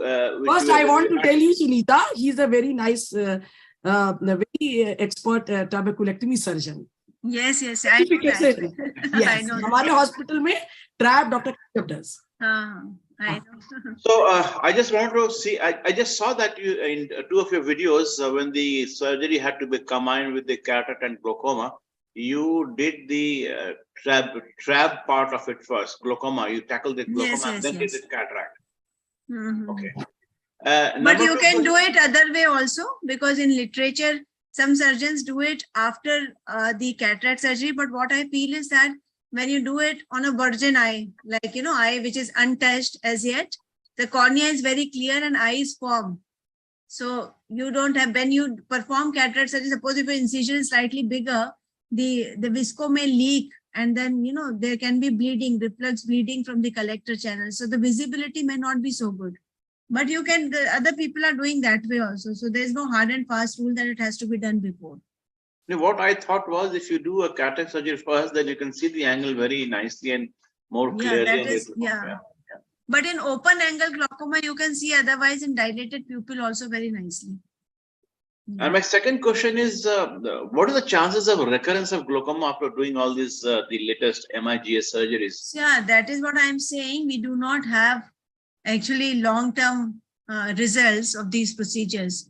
So, but in literature, there are results of 3, 4, 5 years, up to 4 to 5 years they are there. So they are doing reasonably okay, but they do not completely put the patient off medications like TRAB. And, but I have seen that like after AGV also patient has to use medications, and even TRAB can fail. There's no guarantee that after PECO TRAB and TRAB patient will not use any medication at all. But yeah, chances of patient using medication after MIGS is much more than chances of patient using medication after TRABs. So TRAB... Literature ko chhod de, madam. I just want to ask you, in your experience, in how many cases you had to repeat? So I have done trabectome around 100 patients. So they were on multiple, suppose if the patient is on 4 medication, the medications will reduce to 2. You can't expect that patient will be on 0 medication. No, I said the repetition of the surgery. Did you have to repeat the surgery? No. Okay. I see in trabectome series, 4-5 patients had to undergo TRAB post, after failure. So the success rate may be 80-85%. Some patients will undergo more invasive procedures later. But in glaucoma, see, the trend is that you cannot just be sure of one surgery. We have to have the mindset that patient may require additional surgery. Even if you have done TRAB, sometimes TRABs fail and then you have to perform another trap or tube. So it is a step-by-step approach. If you're doing cataract, just combine it with mix. Later on, after 2-3 years, if there's need for surgery, you can always do trabeculectomy or tube implant. So that is my, that is the basically thing with mix that you should to the patient also. Yeah. And how about, the charges? I mean, how much do you charge for this MIGS surgeries? In which these are covered under insurance. Okay, so for KDB, earlier they were saying that you can do 4 surgeries with 1 blade, and it costs 30,000 rupees, 1 blade. So then I thought it is very cost effective, because in 30,000 you can do 4 surgeries. But now latest studies show that since that KDB glide has a pocket, so the tissue debris can collect in that pocket and you cannot clean it. So even after autoclaving or ATO, you can have some debris which are sterile, but they can be there. And if they're there, then it can lead to some increased inflammation in the patient if you're doing in another patient. Although I have not observed that, because I have earlier used that blade in 3 to 4 cases, 1 blade. And how much do you charge to the patient for this surgery?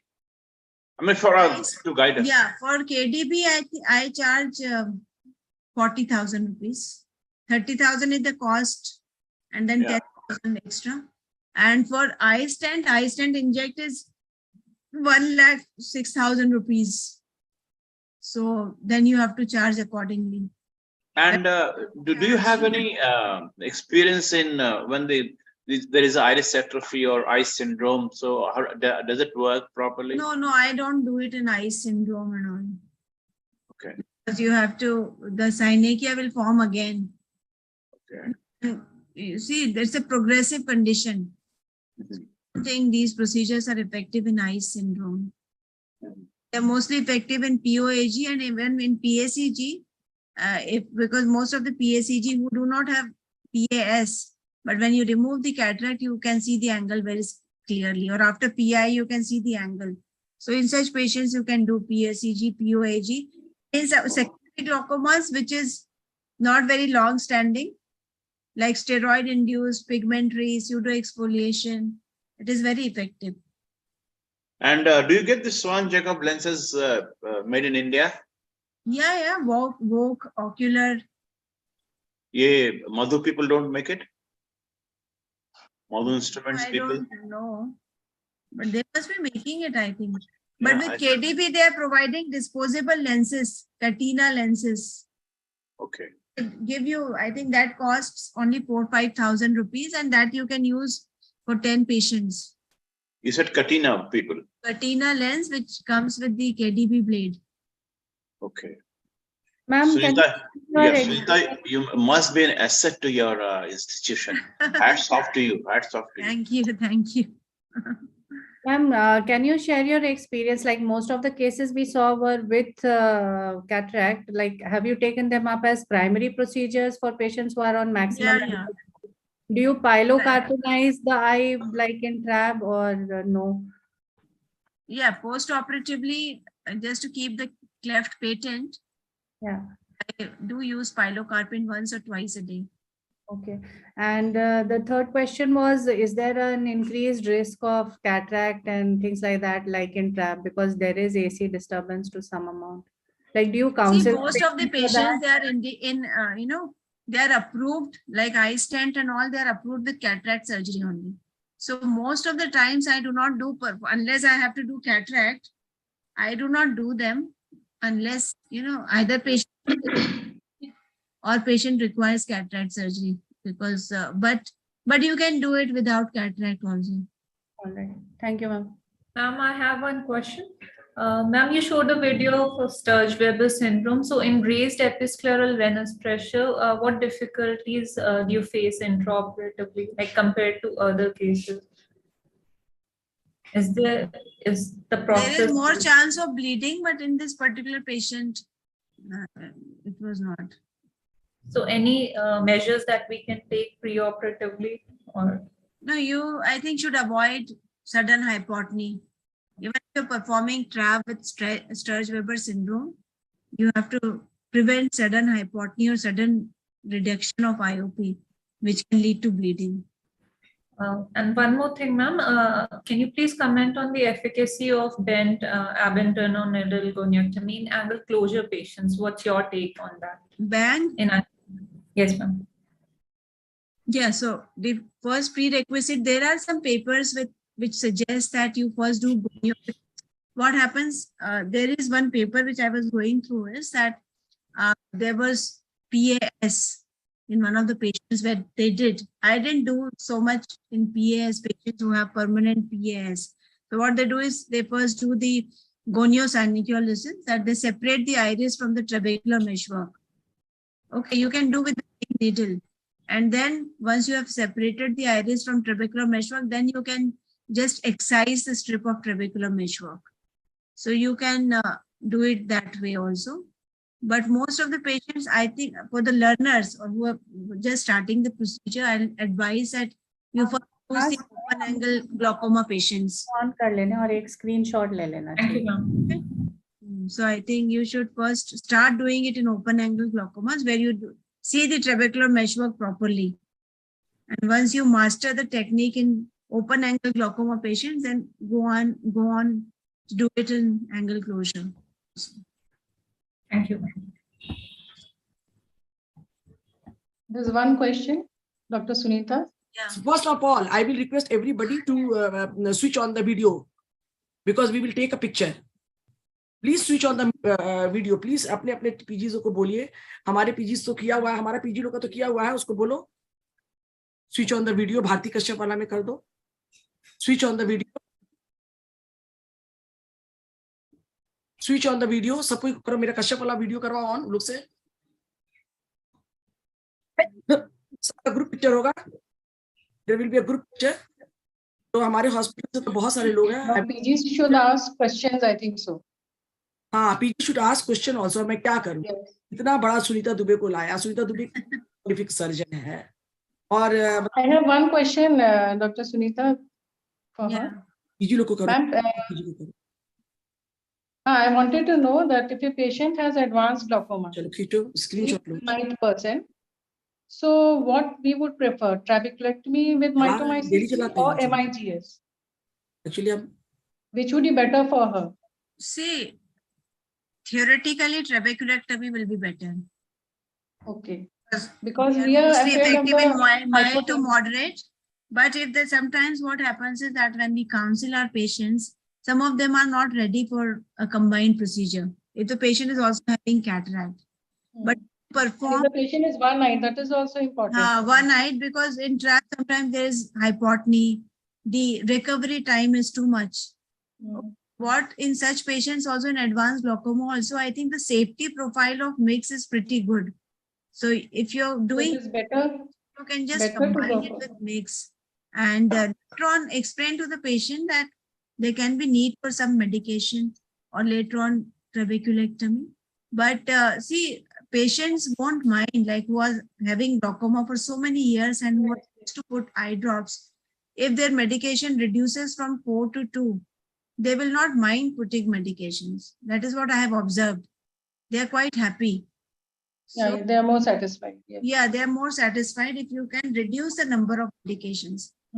Main advantage of doing mix is to reduction of medication rather than, you know, controlling the IOP. Complete controlling. Yes. Completely, it cannot be. Very advanced glaucomas. Yes. Thank you.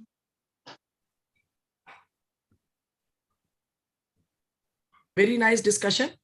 And I request invite Dr. Sophia Ahmad. She is the head faculty of Bokaro General Hospital and a very supporting lady. She has supported me with all the documents, PG teaching, virtual, physical, all sorts of public awareness also. So I invite her for the vote of thanks. Over to Dr. Sophia. PGs don't have any questions to ask. We have such nice faculties to speak. हमारा PG तो दिख रहा है, doctor Bharti Kashyap login में वही बैठा हुआ है. ये पीजी बहुत हमारा पीजी में दिख रहा है, कुछ बोल नहीं रहा है. ऐश्वर्या है, विदा, ऐश्वर्या, इकेडा है, सीसीएल का पीजी तो दिखिए. एक दिख रही है सानवली PG,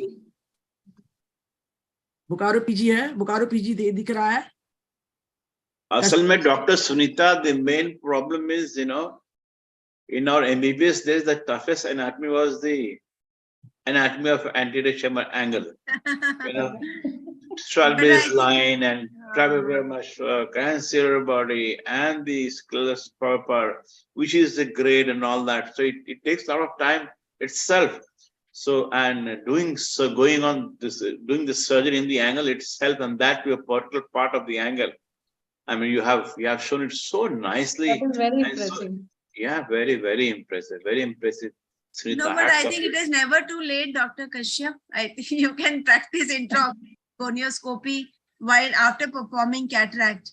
So you will gradually start recognizing the. अच्छा ये बताओ, मुझको भी बता दो, हम लोग भी करेंगे स्कोपी, तो ये तो डायलेटेड रहता है, तो डायलेटेड में तो उतना अच्छा दिखेगा नहीं। ओपन एंगल में दिख जाता है, एंगल में दिख जाता है। अगर आप डायलेट भी करते हो ना, if angle is open then it can be. और आप रोज करना शुरू करेंगे कोहेसिव, अगर कोहेसिव विस्को इलास्टिक डालोगे तो वो ऐसे डीप हो जाता है। बट आप तो लेंस निकालने के बाद जब लेंस ऐसे हो जाता है, प्यूपिल को कंस्ट्रेट करके then see the angle. I think it's easier to do the MIGS first and then direct the people with nowadays available Phenocan and direct the people. अच्छा ये बताओ सुनीता ये बताओ, पाइलोकार्पिंग यूज कर लेंगे आफ्टर सर्जरी। अच्छा सुनो ना, पाइलोकार्पिंग में देखो ऐसा सोफिया कि अगर तुमने कैटरेक्ट सर्जरी कर लिया है, उसमें थोड़ा अगर मिथाइल सेल रहेगा तो it's not very easy to constrict the people. You have to remove the totally very nicely remove the viscoelastic, then you can पाइलोकार्पिंग। yeah. So then that will work. So Sunita, मैं तो कल ही order place करना हुआ तुम्हारा lens का small Jacob lens from कटीना, and then I'm going to start it. एक बताओ, विस्कोमेट simple विस्कोमेट dispersive दे करके तब जैसे सर्जरी कर दिए पाइलोकार्पिन दे के थोड़ा कंस्ट्रिक्ट भी कर, फिर डिस्पर्सिव विस्को दिए और तब प्रैक्टिस किए। एक उसका आयो केयर का आता है हीलॉन 5, मतलब हीलॉन जी होता है वो। Okay, so I think Healon 1.4 sorry, so that you can use वो cohesive viscoelastic है। अरे वो इतना महंगा है, प्रैक्टिस के लिए वो सब करेंगे। जो हम लोग विस्को यूज कर रहे हैं 500 रुपीस का आता है। नहीं, आप सिंपल वो भी यूज कर सकते हो, methyl cellulose, no problem. Methyl cellulose, हाँ, पाइलोकार्पिन डाल के just fill up the chamber with methyl cellulose. और ऊपर कॉर्निया के भी डालना पड़ेगा। हाँ या ठीक है, तो चलो हम लोग करना शुरू करते हैं। पीजी लोग कुछ क्वेश्चन पूछो भाई। And your microscope should be tiltable to 35 degrees. Yes, It should be tiltable. But any, I think Zeiss microscope or even Leica, I think all of them are tiltable. Yeah. So देखना पड़ेगा whether it's 35 degree or not. It is tiltable, but then yes, easily. I also don't have very hi-fi microscope. It is simple, basic Zeiss, and we have. हमारा लाइका है, लेकिन हम लोगों ने उतना tilt built करके देखा नहीं है। नहीं, लाइका हो जाता है। अच्छा ये बताओ कि टिल्ट तो करना है माइक्रोस्कोप को, और पेशेंट का हेड को भी तो टिल्ट करना है। हाँ, उसको so microscope has to be tilted towards you. उसको अपनी तरफ टिल्ट करना है, हेड को उल्टा, पेशेंट को ऑपोजिट। तो to overall 70 degree एंगल होना चाहिए। राशि तुमको सीखना पड़ेगा because you do lot of revision surgeries done when it is done and filled by other people. तो तुमको सीखना पड़ेगा। जब ये हम लोग करेंगे, फेल होगा तो all the cases will refer to you. पहले तो आपका फेल नहीं होगा, दूसरा कि आपके साथ कल मैं भी ऑर्डर प्लेस कर रही हूँ। So what you planning to do? KDB? Yeah, I'll do KDB and your bang. हाँ, yes. Yeah. And I'll try to utilize my the island forceps to the max so that it will help me, because जैसे मैं देख रहा था, I think that will work very fine. Yes. That is a forceps, I think, ILM forceps. We use that only. Okay.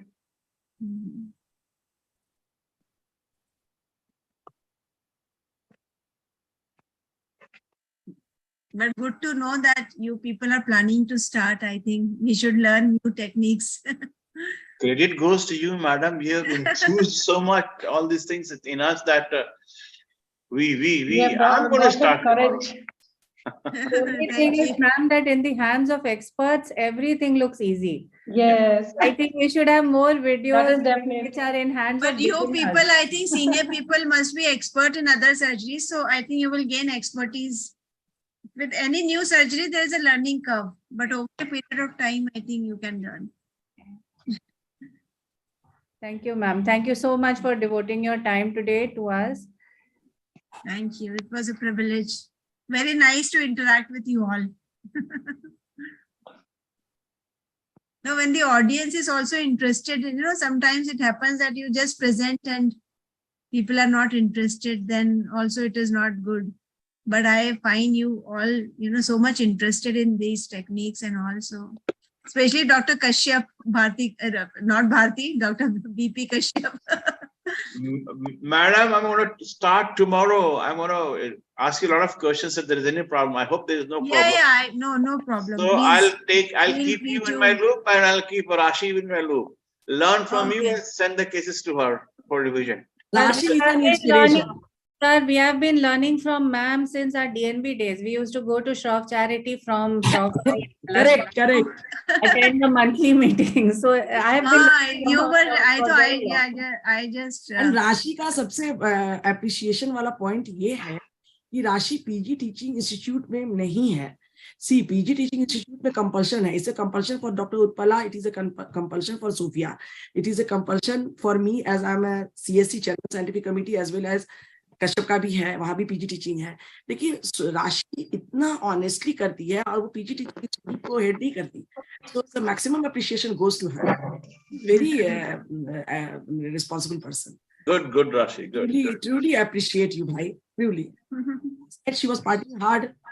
ये cocktail party में भी थी और देखो सुबह तो अच्छा है. तो अब वाइंड अप किया जाए. विभूति भूषण तो भाई विभूति भूषण. Yes. जमशेदपुर. हाँ, आप देख रहा है विभूति भूषण. आप उसको नहीं देख पा रहे हैं लेकिन आपका कोई मुरीद है मेरे चेंबर में, बहुत बड़ा हस्ती झारखंड का, अब देश का भी हस्ती हो गया है. आपको देख रहा है विभूति भूषण. मेरे पीछे आ जाइए आप भी. वो भी दिख रहे हैं, मेरे पीछे आ गए. दिख रहे हैं आपको? आ रहे हैं, जा रहे हैं, आ रहे हैं, जा रहे हैं. देखिए पहचान रहे हैं. प्रेसिडेंट ऑफ इंडिया के पर्सनल सेक्रेटरी. अच्छा, GP Das ji. President of India के सेक्रेटरी बैठे हैं. विभूति भूषण को देखिए. डॉक्टर का कितना नाम होता है. विभूति भूषण को देखा, बोला अरे विभूति भूषण. बोले हाँ विभूति भूषण, नॉट विभूति कश्यप. ऐसे नहीं, अच्छे से जाके लगे विभूति भूषण. तो आ गए और आपको अपना झलक भी दिखाए. ठीक है. ठीक है. Thank you all for supporting us. Dr. Sophia is supposed to give the vote of thanks. हाँ सुफिया बता. vote of thanks दो. Yes. A very good afternoon to all my seniors and colleagues and my dear PG students. On behalf of JOS, myself, Dr. Sophia, I take the opportunity to thank each and every one of you for giving your valuable presence and contribution to make this webinar a great success. To start with, I would like to thank the eminent speakers, Dr. Rashi, Dr. Harshita, and Dr. Tanisha, who made glaucoma crystal clear to our PG students with their good demonstration through video. And a special thanks to Dr. Sunita Dubey, our guest speaker, who in spite of being a Sunday, gave her valuable time to us to enlighten us on tuitions and MIGS, and also important tips during the discussion. Her surgical videos were so clear and so impressive that I think next day, from tomorrow onwards, Dr. Kashyap is going to start it. I thank Dr. Rajiv Gupta sir, Dr. BP Kashyap sir, Dr. Utpala for continuously guiding the students to excellence. I too have 6 of my DNB students attending this webinar.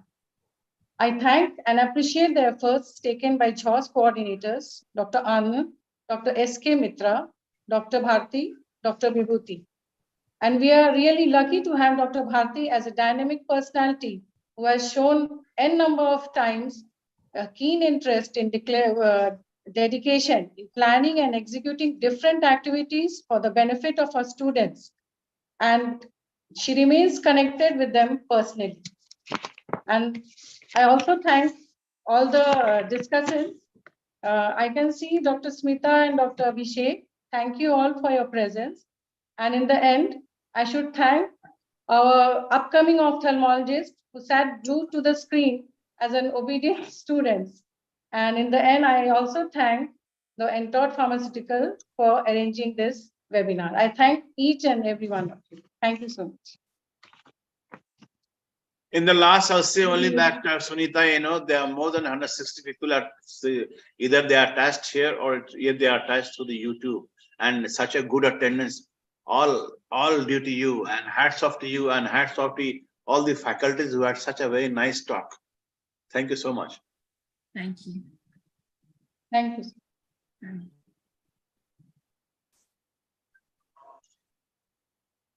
So should we leave? Yes. Dr. Bharti, with your permission? बोल रही हूँ कि सब log in किए हुए हैं, सब सुन रहे हैं। सुनीता का टॉक इतना हाई प्रोफाइल है कि क्वेश्चन पूछ नहीं सकते। स्क्रीन को ऑफ कर दिया है क्योंकि संडे मॉर्निंग को तैयार व्यार होकर के आना नहीं। तो दिस इज द रीजन कि सबने म्यूट कर दिया है। जिसने मेकअप किया हुआ है उसने अपना ऑन कर लिया। नहीं हुआ है, वो सब अपना स्क्रीन को ऑफ कर दिया। Very practical. हाँ, this is the practical thing. 160 people have logged in. और लेकिन तैयार नहीं होना है, रजाई के अंदर घुस करके मोबाइल पे सबको देखना है। This is the reason they have not switched on the video board. Maybe. अब क्या है कि कुछ तो करना पड़ेगा ना, स्विच ये उठना तो पड़ेगा ना। रजाई में घुसा हुआ है and everybody is there. अब मेरे हॉस्पिटल में तो खैर फॉर्मली ऊपर में हो रहा है, that I will share the photo with you. 20 people are there and they are all listening in a major projector. तो चलो Sunita, thank you so much. Okay. Speaker. Before you end, I must congratulate Dr. Tanisha also. Tanisha is doing pretty good. तुम्हारा नाम ना viral होते जा रहा है, that you are a fantastic surgeon. Very good. Keep it up. We are with you. Harshita भी बहुत अच्छी है। हर्षिता भी बहुत nice girl है। Thank you, ma'am. एंड इस बार तुम लोग मंजुल पंत में दो अपना एंट्री, मंजुल पंत में। और डॉक्टर अगर पीजी का तुम्हारा 10 इयर्स हो गया है, विद इन 10 इयर्स पीजी का है, तो तुम VS Gupta gold medal free paper में भी दे सकते हो within 10 years of PG. तो मुझे लगता है कि 10 इयर्स से ज्यादा नहीं हुआ होगा हर्षिता तनिषा का, तो ये लोग भी डॉक्टर वीएस गुप्ता में दे सकते हैं फ्री पेपर। और मंजुल जरूर दे, वीडियो जरूर दे। मैंने विनिंग का चांस 100% है। ये सब जितना कुछ दिखाए हो, ये सब नया मिनिमल इन्वेजिव ग्लोकोमा सर्जरी तुम लोगों को मिल जाएगा, तो ये सब करो। देखो doctor Sunita is also saying कि मिनिमल इन्वेजिव ग्लोकोमा सर्जरी एकदम हॉट केक की तरह है और हर जगह उसका यही चल रहा है। तो चलो ओके, 29th को हम लोग फिर मिल रहे हैं, सेम ग्रुप 29th को फिर मिल रहे हैं। और राशि श्याम का प्रेजेंस मेरे को चाहिए, because her presence brings lot of positive vibes. उसको स्पीकर शायद नहीं है, but I need her for arrange हो जाएंगे मैम उस दिन के लिए, फिर हो जाना। हाँ, तुम जरूर आना। और सोफिया उत्पला तो रहेंगे ही, एंड उत्पला को भी एक्टिवली पार्टिसिपेट करना है। फिर आई कांट सी हर, तो okay right. 29th, thank you everybody, thank you so much. 29th को 9 o'clock है, 9 o'clock मॉर्निंग। अच्छा, वो बाद में कम्युनिकेट कर दिया जाएगा फिर से। Sunita Dubey with pitching by 9:40। Okay Sunita, okay bye. इस बार तो सुनीता को मैं रिसीव करने जाऊंगा। अच्छा। अरे 29th को वर्चुअल है, रिसीव कैसे? वर्चुअल। अच्छा, ओके। फिर रांची फिर से आएंगे। रांची तो लाइव सर्जरी में इसको बुला रहे हैं, लाइव सर्जरी में बुला रहे हैं, आ ही नहीं रही है। चलो बात करते हैं फिर। ओके, बात करते हैं। Okay, bye.